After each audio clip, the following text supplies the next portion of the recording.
JTV lórí YouTube lójoojúmọ́ nígbàkúgbà subscribe sórí kẹ́ríran wò.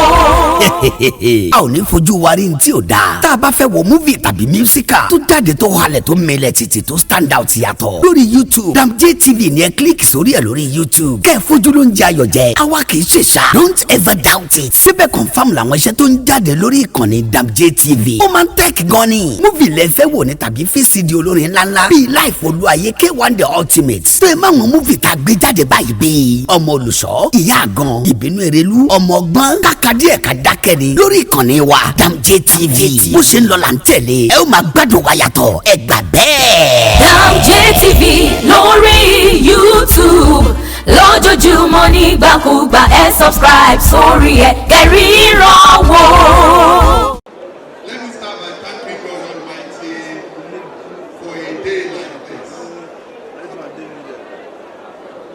And I set aside this day that no matter what the situation is, I will be with Ogogo today to celebrate this day. Just yesterday, the National Assembly passed into law the 2020 Appropriation Act,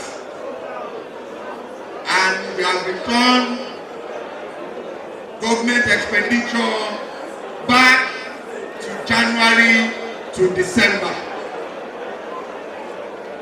Standing before you is the Chairman Senate Committee on Finance of the National Assembly. I am so much involved, day and night, working tirelessly. Just on Thursday, I was reminded that Ogogo's birthday is today.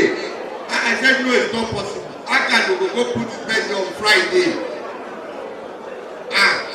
I said, it's not possible. I cannot make it. I said, okay, give me till tomorrow.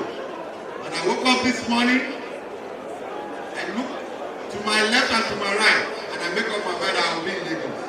All to honor Ogogo assistant. I must say this. Ogogo is my own. Ogogo is my brother. Ogogo is my family. Ogogo, everything about Ogogo is me. It's not about the theater. It's not about the play.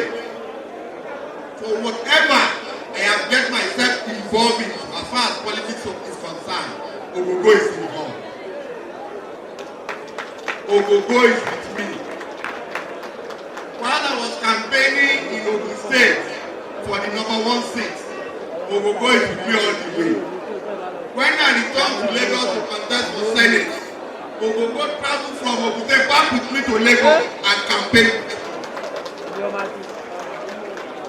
And you can imagine, if such a man should give you such an honor, they say honor should be reciprocal. And that's why I'm here today to celebrate Ogogo at 60. And I'm not here today just to celebrate, but to thank Ogogo very much for what he has done in the past, in the present, and what he's going to do along with me in the future. Olùpẹ̀ lọ́wọ́ gbogbo ilé, mo kí kábíyèsí o, kábíyèsí o, mo kí paramount ruler of Yewa land and Olu of Ilaru and all over from Yewa land. Mo kí gbogbo àwọn ọba aládé, mo kí gbogbo àwọn àtàwà ń bì láti wá bá ọ̀rẹ́ wa ẹ̀gbọ́n wa èèyàn wa láti wá sí àjọyọ̀ pẹ̀lú ẹ̀. Mo kí Alhaji Wasiu Ayinde Marshal K1 The Ultimate, mo fi tọ̀wọ̀tọ̀wọ̀ kí yín sà. Mo kí gbogbo àwọn òṣèré jàǹkànjàǹkàn tó wà lórí ìjókòó bí lọ́kùnrin àti lóbìnrin. Mo kí yín, mo fi tọ̀wọ̀tọ̀wọ̀ kí yín wípé nǹkan tẹ́ ń gbé ṣe ní Nollywood industry gbogbo wa là ń wò. That is why we will always be there for you, because you are doing something that is very unique, something that we should support, and something we should do everything to encourage you. So, what we are doing here today is to celebrate one of you, who incidentally is my own brother. And I'm here in Lagos. Usually I come to Lagos on Saturday, but Friday is a very unique day because Ogogo is 60. And I'm here to celebrate Ogogo. Àṣẹ ìṣàmọ́dún. Wọ́n ní ìgbà ọdún kan ni. Àádúpéjú ṣe 70. Àádúpéjú ṣe 80. Àádúpéjú ṣe 90. Tó bá tó bá di 95, 98, 99, àá máa ṣe yẹn lọ. Yẹn wà lọ́wọ́ Ọlọ́run. Ọlọ́run ní fi nílẹ̀ o. Ogogo, you have made your mark in the theatre industry. You are well known left and right of this country. Nowhere Ogogo appears, everybody knows who Ogogo is. In the north, in the east, in the south, in the west, all over the world. You have contributed immensely towards the development of this industry. And only God will reward you. Only God will be with you. And God will never leave you. I'm saying this because I'm not only your fan, I am you and you are me. There is nothing I cannot do for Ogogo because I love Ogogo so much. And God will continue to be with me. So today, Ogogo, I have a gift for you. I have a gift for you. I'm giving you a Versa car to mark your 60th birthday. And here is the gift.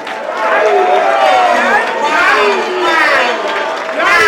Amazing! Amazing! Amazing! I congratulate you. I wish you many happy returns of the day. Congratulations. Thank you very much, Senator. You are not leaving yet. The chairman, Committee of Finance, Senate Committee of Finance, Senator Adiola Yayi. Senator sir, next week le nuna ma pé 60. Next week le ma pé 60.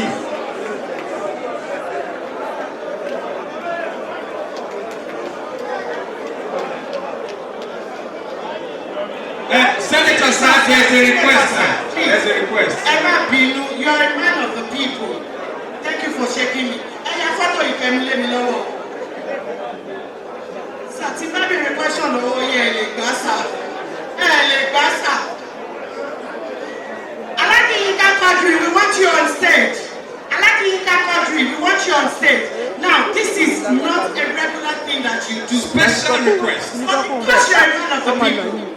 And you know one thing about me, wherever you are, sir, there is something you must do. Yes. Because we voted you in. DJ, are you ready?